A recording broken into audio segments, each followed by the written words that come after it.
Hi, this is the Button Guy. Today we'll make a magnet. To make magnets, you will need artwork printed and cut to size, shells, Mylar, magnet backs, and magnets.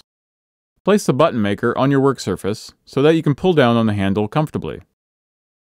Let's begin. Start with the die table rotated so the pickup die is to the front. Take the shell and place it face up in the pickup die, the shallow one. Then, place your pre-cut artwork face up on top of the shell. Remember where the top of your design is. Next, place the Mylar film over top of the artwork.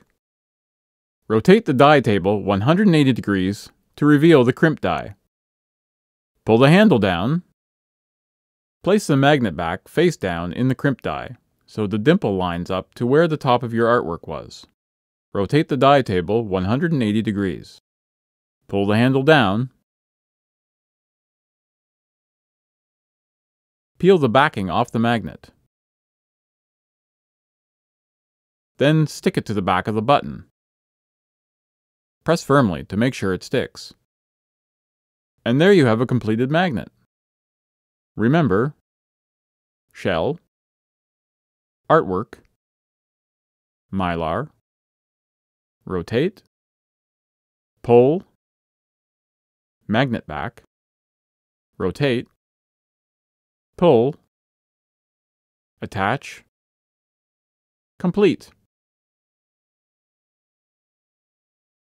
Want to learn more?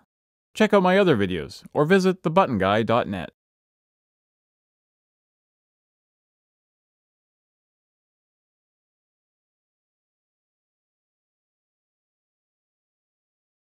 For button parts, machines, and other supplies, contact buttongiant.com or peoplepowerpress.org.